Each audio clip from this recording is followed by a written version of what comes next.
आज हम जानेंगे सुख क्या है। इस कहानी के माध्यम से तो पूरा जरूर सुनना। एक दिन बहुत से भिक्षु बैठे बात कर रहे थे कि संसार में सबसे बड़ा सुख क्या है। अगर संसार में सुख ही था तो छोड़कर आए क्यों। जब संसार में दुख ही दुख रह जाए तभी तो कोई संन्यास्त होता है। जब यह समझ में आ जाए कि यहाँ कुछ भी नहीं है, खाली पानी के बबूले हैं, आकाश में बने इंद्रधनुष हैं, आकाश कुसुम है, यहाँ कुछ भी नहीं है, तभी तो कोई सन्यासी होता है। संन्यास का अर्थ ही है संसार व्यर्थ हो गया है जानकर, अनुभव से, अपने ही साक्षात्कार से। ये भिक्षु ऐसे ही भागकर चले आए होंगे। किसी की पत्नी मर गई होगी, सन्यासी हो गया। किसी का दिवाला निकल गया तो सन्यासी हो गया। अब तुम देखना बहुत से लोग सन्यासी होंगे, फिर कुछ और बचता भी नहीं। तब बुद्ध अचानक आ गए। पीछे खड़े होकर उन्होंने भिक्षुओं की बातें सुनी, चौंके। फिर कहा, भिक्षु होकर भी यह सब तुम क्या कह रहे हो। यह सारा संसार दुख में है, इसमें तुम बता रहे हो। कोई कह रहा है राज्य सुख, कोई कहता है काम सुख दुख में है, इसमें तुम बता रहे हो। कोई कह रहा भोजन सुख, स्वाद सुख। यह सब तुम जो कह रहे हो क्या कह रहे हो। यह सुनकर मुझे आश्चर्य होता है।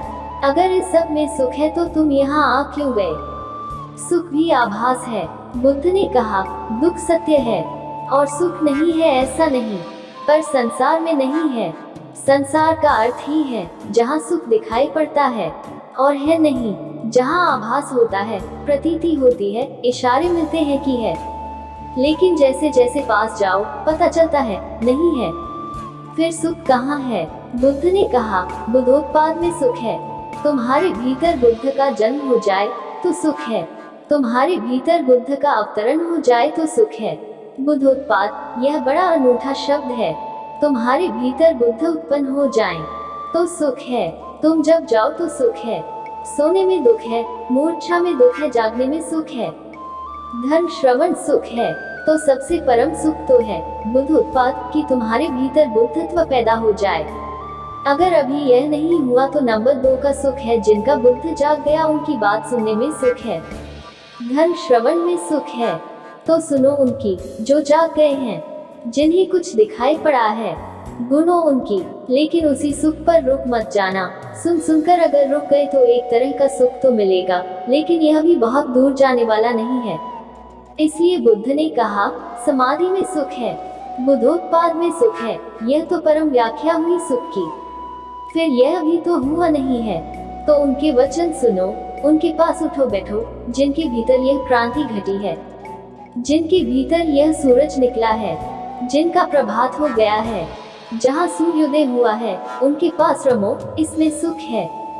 मगर इसमें ही रुक मत जाना। ध्यान रखना कि जो उनको हुआ है वह तुम्हें भी करना है। उस करने के उपाय का नाम समाधि है। सुनो बुद्धों को और चेष्टा करो बुद्धों जैसे बनने की। उस चेष्टा का नाम समाधि है। उस चेष्टा का फल है बुद्धोत्पाद। सुनो बुद्धों के वचन, फिर बुद्धों जैसे बनने की चेष्टा में लगना, ध्यान, समाधि, योग, और जिस दिन बन जाओ उस दिन परम सुख। यह कहानी अच्छी लगी हो तो चैनल को लाइक शेयर सब्सक्राइब जरूर कीजिए। फिर मिलते नए कहानी के साथ। धन्यवाद।